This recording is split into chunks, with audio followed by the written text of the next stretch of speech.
जय हिंद, जय भारत।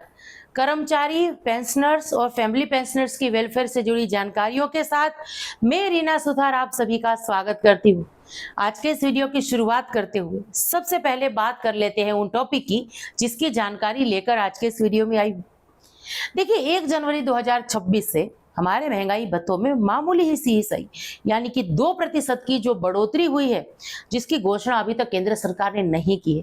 अब इसको लेकर कहीं ना कहीं असमंजस की स्थिति बनी हुई है। क्या कोरोना काल के बाद डीए को फिर से केंद्र सरकार फ्रीज करने जा रही है? हालांकि इस बार केंद्र सरकार के पास कोई रीजन नहीं है डीए फ्रीज करने का, लेकिन आज के इस वीडियो में देखिए विस्तार से इसके बारे में चर्चा होगी कि क्या आने वाले दिनों में डीए फ्रीज हो रहा है, डीए मर्ज हो रहा है, या इसके अलावा कोई नए फॉर्मूले से अब हमारी सैलरी या पेंशन में ये बढ़ोतरी होगी। कल जो है कैबिनेट की मीटिंग की जानकारी निकलकर सामने आ रही है कि कैबिनेट की मीटिंग हुई नहीं हुई, अगर हुई तो क्या उसमें महंगाई भत्तों को लेकर कोई डिसीजन लिया गया। चलिए आज के इस वीडियो में इन सारे मुद्दों पर बात करते हैं। ये और इसके साथ साथ एक बहुत बड़ी मीटिंग अगर मैं कहूं तो गलत नहीं होगा। देखिए, केंद्र के कर्मचारी और पेंशनर्स सालों से अपनी पेंशन में और सैलरी में जिस बढ़ोतरी का इंतजार कर रहे थे, और ये बढ़ोतरी होनी है एनसीजेसीएम स्टाफ साइड की मेहनत की वजह से, या हर एक उन जो संगठन है छोटे बड़े, चाहे कर्मचारियों के हैं चाहे पेंशनर्स के, उनकी मेहनत की बदौलत ये जो है बढ़ोतरी होने वाली है। जब मैं कमेंट्स के जवाब देने के लिए कमेंट्स बॉक्स में कमेंट्स ढूंढ रही थी, बहुत सारे ऐसे कमेंट्स हैं जहां सभी संगठन को गालियां दी गई है, उल्टा सीधा लिखा गया है, यहां तक कहा गया है कि सरकार कुछ नहीं करने वाली है, पे कमीशन में कोई भी लाभ नहीं मिलेगा।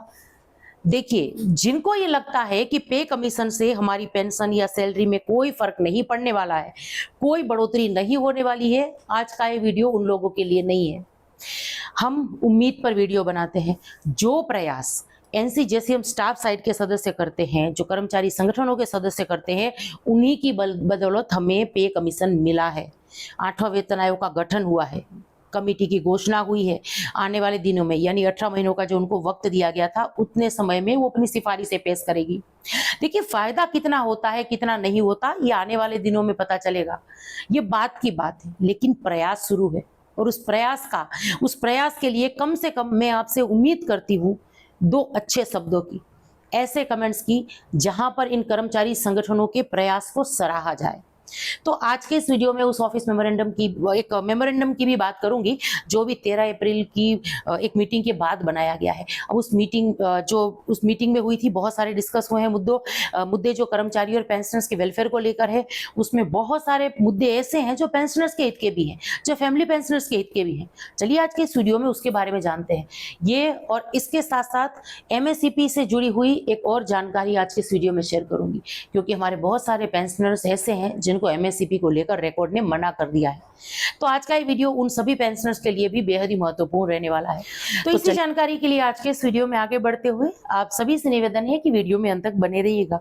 इस चैनल के माध्यम से दी गई जानकारी अगर आप सभी लोगों के लिए यूजफुल रह रही है तो लाइक और शेयर कर दीजिएगा, इस वीडियो को हाइप कर दीजिएगा, ताकि हर एक कर्मचारी, पेंशनर्स और फैमिली पेंशनर्स तक इस वीडियो की जानकारी पहुंच सके। आप चाहें तो चैनल को ज्वाइन कर सकते हैं, ये पूरी तरीके से ऑप्शनल है, लेकिन अगर सब्सक्राइब नहीं किया है तो ये बहुत जरूरी है। जल्दी से पहले सब्सक्राइब कर दीजिए चैनल को और नोटिफिकेशन ऑन कर दीजिए, फिर वीडियो को देखना कंटिन्यू करिए। इसी के साथ आज के इस वीडियो की शुरुआत हम करेंगे डीएडीआर की जानकारी के साथ। देखिए, अभी तक यानी जब तक ये वीडियो में बना रही हूँ, केंद्र सरकार ने डीएडीआर को लेकर कोई घोषणा नहीं की है। अमूमन हम ये देखते थे कि हर साल मार्च महीने में केंद्र सरकार जो है बढ़े हुए महंगाई भत्तों की घोषणा कर देती थी। बावजूद इसके इस बार अप्रैल महीना आधा बीत चुका है, लेकिन केंद्र सरकार ने अभी बढ़े हुए महंगाई भत्तों की घोषणा नहीं की है। अब इसके पीछे क्या वजह है? आज हर एक कर्मचारी और पेंशनर्स के मन में यही सवाल है कि क्या केंद्र सरकार महंगाई भत्तों का भुगतान बंद कर देगी, या 8वें वेतन आयोग में हमें महंगाई भत्ता नहीं मिलने वाला है। क्योंकि देखिए, 1 जनवरी 2026 जिस दिन से ये महंगाई भत्ता लागू माना जाएगा, यानी जब से ये बढ़ोतरी होनी है, 8वें वेतन आयोग का कार्यकाल शुरू होना है। तो क्या एक ये बड़े बदलाव की तरफ इशारा है? अगर इसके बारे में चलिए एक एक करके कुछ सवालों के जवाब देख लेते हैं। सबसे कॉमन पूछा जाने वाला सवाल कि क्या डीए मर्ज होने वाला है? तो इसकी कोई भी संभावना नहीं है। देखिए, केंद्र सरकार ने अभी डीएमर्स को लेकर कोई अनाउंसमेंट नहीं किया है और ना ही किसी सूत्रों के हवाले से या विशेषज्ञों के मुताबिक केंद्र सरकार डीएमर्स को लेकर कुछ सोच रही है। तो इस संभावना पर तो कोई उम्मीद भी नहीं कर सकते हैं। और रही बात कि डीए फ्रीज को, तो देखिए, जैसे कि वीडियो की शुरुआत में मैंने कहा था कि देखिए, केंद्र सरकार के पास डीए को फ्रीज करने का कोई भी अभी जो है रीजन नहीं है। कोरोना काल में 18 महीनों के लिए केंद्र सरकार ने डीए को फ्रीज किया था, पर तब आर्थिक दबाव था देश पर और इस वजह से किया था। तो अभी ऐसा कोई भी रीजन नहीं है। हमारे देश की जो जीडीपी है वो भी ग्रोथ कर रही है।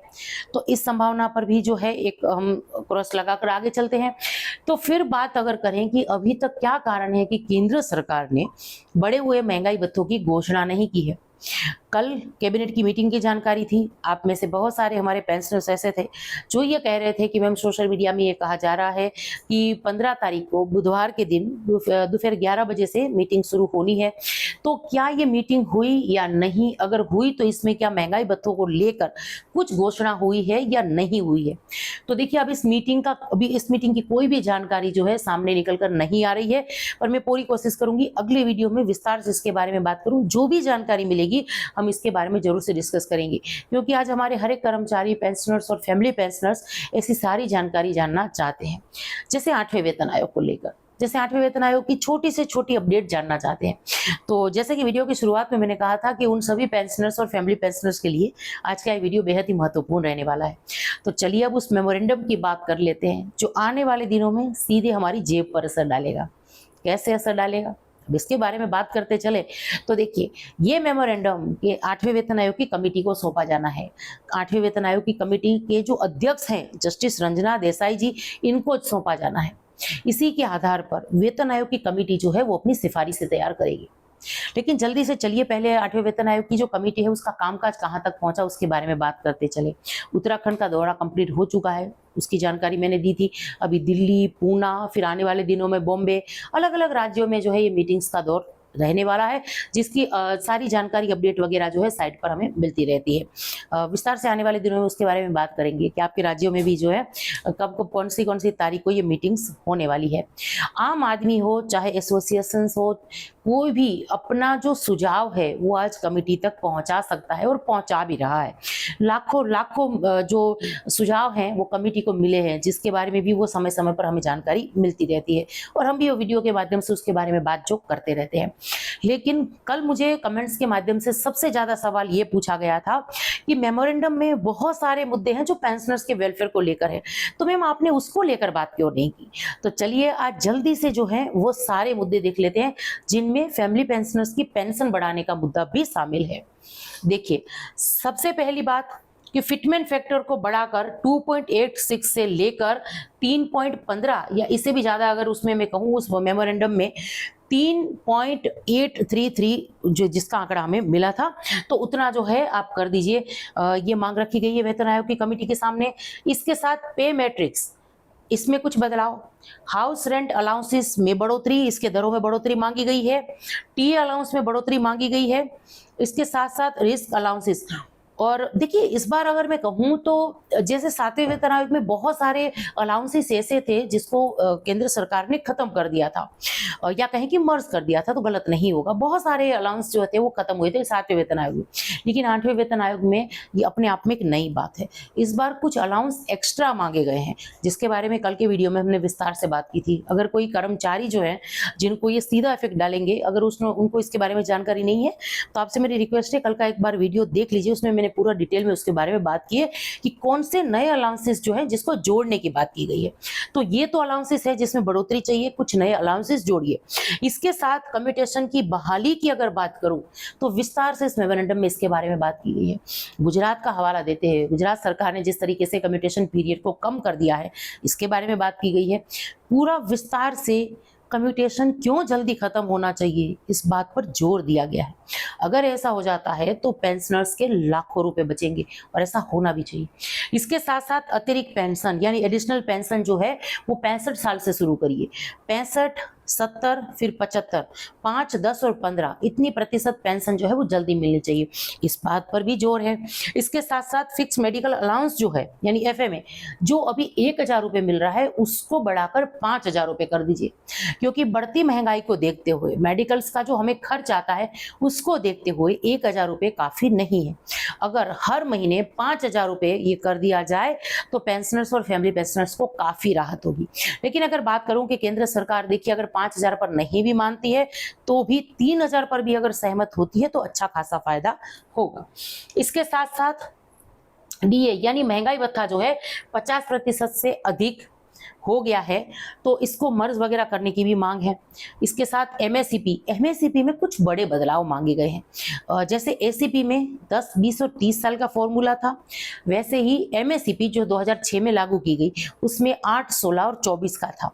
हालांकि जो सेंट्रल गवर्नमेंट के एम्प्लॉयज है उनके लिए एमएससीपी के रूल्स कुछ अलग हैं, मैं आगे आज के इस वीडियो में उसके बारे में भी बात करूंगी।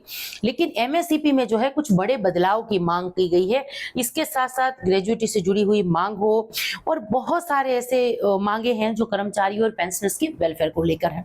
तो उम्मीद करती हूं कि इस पर सही तरीके से सिफारिशें बनाएगी कमेटी 8वें वेतन आयोग की और हमें एक अच्छा खासा वेतन आयोग देखने के लिए मिलेगा। जैसे अभी अगर हम बात करें तो आजादी के बाद 7 वेतन आयोग आए हैं, उन 7 वेतन आयोग में सबसे बेहतरीन वेतन आयोग अगर कहूं तो 6ठा वेतन आयोग था, जिसमें लाखों रुपए का एरियर बना था। अब आप में से कितने ऐसे पेंशनर्स हैं जो उस समय सर्विस में थे, कमेंट्स के माध्यम से जरूर से शेयर करिएगा।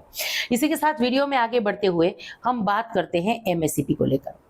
देखिए एमएससीपी, हमारे बहुत सारे पेंशनर्स ऐसे हैं जो एमएससीपी को लेकर प्रयास करते हैं, कंप्लेन करते हैं सीपीग्राम के माध्यम से, बेहद ही आसानी से उनकी कंप्लेन सॉल्व हो जाती है, रिकॉर्ड पार्ट टू ऑर्डर कर देता है, फिर सब कुछ ये कार्रवाई होकर उनका जो एरियर वगैरह बनता है वो भी उनके खातों में आ जाता है और जो उनकी एमएससीपी है बढ़े हुए रैंक के हिसाब से उनकी पेंशन भी उनको मिलने के लिए हो जाती है। लेकिन कुछ रिकॉर्ड ऐसे हैं जो एमएससीपी देने के लिए मना कर रहे हैं और इसका अगर रीजन की बात करूं तो देखिए कहीं ना कहीं कंफ्यूजन है कि एमएससीपी जो है 2008 से लागू है या 2006 से लागू है। अब ये कंफ्यूजन क्यों है? कंफ्यूजन इसलिए है क्योंकि छठे वेतन आयोग जो था यानी छठा वेतन आयोग जो था वो 1 जनवरी 2006 से तो माना गया, लेकिन उसकी सिफारिश से आते आते 2008 हो गई थी, काफी समय लग गया था। उसका डिफरेंस जो है मतलब कि छठा वेतन आयोग और 8वां वेतन आयोग अपने आप में कैसे मेल खाता है वो मैंने एक वीडियो में बेहद आसान तरीके से समझाया है, अगर आप चाहें तो वो वीडियो देख सकते हैं। तो देखिए छठा वेतन आयोग जो है उसमें भी देरी हुई थी, 2008 आ गया था उसको आते आते, जब एसीपी को एमएससीपी भी कर दिया था, ये भी एक सिफारिश शामिल थी उसमें। तो उसके बाद क्या हुआ कि रिकॉर्ड के जो 2006 से 2008 के बीच जो रिटायर होकर आए थे वो जब रिटायर होकर आ रहे थे तो रिकॉर्ड ऑफिस के पास एमएससीपी का लेटर ही नहीं था, तो इस वजह से वो बिना एमएससीपी के ही रिटायर होकर आ गए हैं। तो ये यहाँ पर एक दिक्कत है जिस वजह से बहुत सारे पेंशनर्स ऐसे हैं जिनको एमएससीपी नहीं मिली थी और जब वीडियो के माध्यम से उनको जानकारी मिलती है वो एमएससीपी को लेकर काम कर रहे हैं, कंप्लेन दर्ज करवा रहे हैं, तो रिकॉर्ड की तरफ से मना किया जा रहा है। तो ऐसे में एक लेटर जो 2018 का भी है और 2011 का भी इसमें रेफरेंस दिया गया है कि माननीय राष्ट्रपति जी ने यह तय किया है कि एमएससीपी जो है वो 1/1/2006 से दी जाए। तो इस लेटर को लेकर आप आपके रिकॉर्ड को भेज दीजिए और जो है रिकॉर्ड इसको लेकर जल्दी से कार्रवाई कर देगा। फिर भी कुछ दिक्कत है, कैसे इस लेटर को रिकॉर्ड तक पहुंचाना है, क्या कार्रवाई करनी है, अगर इसके बारे में ज्यादा जानकारी चाहते हैं तो कमेंट्स करिए। अगर बहुत सारी कमेंट्स होगी तो डिटेल में मैं इसको लेकर एक वीडियो जरूर से बनाऊंगी। तो आज के लिए यही जानकारी थी। अब वीडियो के अंत में मैं डीएससी से जुड़ा हुआ के जो केस था इसके बारे में बात कर लेती हूँ। देखिए डीएससी केस यानी 13.6 महीने जो सर्विस जिन्होंने की है डीएससी में और वो घर आ गए थे एज कंप्लीट होने की वजह से, डीएससी ने जिनको घर भेज दिया था बिना पेंशन के, अब वो भी केस कर सकते हैं। अब आपको कैसे केस करना है, कहाँ केस करना है, बेहद आसान तरीके से, तो इसमें मैं आपकी जरूर से हेल्प करूंगी। जैसे हमारा एक लीगल व्हाट्सएप ग्रुप है, आप उसमें नाम ऐड करवा सकते हैं। हमारे डिफेंस के जो एडवोकेट है वो आपको इसके लिए राय वगैरह देंगे, फिर आपका डिसीजन रहेगा कि आपको क्या करना है। पर अगर कोई ऐसे पेंशनर्स हैं या फैमिली पेंशनर्स भी केस कर सकती हैं जिनके हस्बैंड डीएससी में सर्विस करते थे और 13.6 महीने की ही सर्विस की है, इसको लेकर अगर ज्यादा जानकारी चाहिए तो कमेंट्स के माध्यम से आप पूछ सकते हैं, मैं अगले वीडियो में इसके जवाब जरूर से दूंगी। पर आज तक के लिए यही जानकारी थी जिसको लेकर आज के इस वीडियो में आई थी। अब जानकारी आप सब लोगों को कैसी लगी कमेंट्स के माध्यम से जरूर से शेयर करिएगा। इसी के साथ आज के इस वीडियो से विदा लेती हूँ। जय हिंद।